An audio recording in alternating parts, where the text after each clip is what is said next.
Hi, I'm doctor Durga Kalyani, chief dermatologist, కేహ skin and hair clinic, Hyderabad.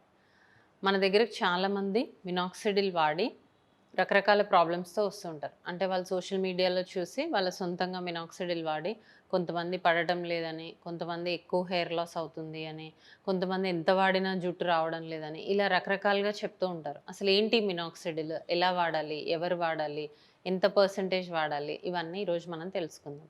Minoxidil ఏం చేస్తుంది జనరల్‌గా అంటే, మనం హెయిర్ ఫాలికల్స్ దగ్గర అప్లై చేసినప్పుడు, ఆ హెయిర్‌కి బ్లడ్ సర్క్యులేషన్ ఇంప్రూవ్ చేసి, హెయిర్ థిక్‌నెస్ అండ్ గ్రోత్‌ని ఇంప్రూవ్ చేస్తది.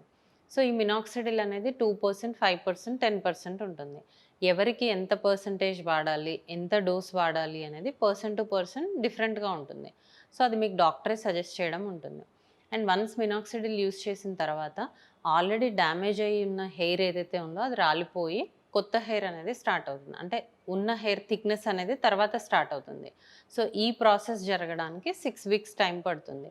ఈ 6 వీక్స్‌లో హెయిర్ ఫాల్ ఎక్కువగా ఉందని చాలామంది మళ్ళీ ఇచ్చిన 2 రోజులు, 3 రోజులకే వస్తూ ఉంటారు. సో, హెయిర్ ఫాల్ అనేది మినాక్సిడిల్ స్టార్ట్ చేశాక ఫస్ట్ 6 వీక్స్‌లో ఉండడం అనేది కామన్. సో, ఈ మినాక్సిడిల్ అనేది మళ్ళీ డిఫరెంట్ ఫార్ములేషన్స్‌లో ఉంటది.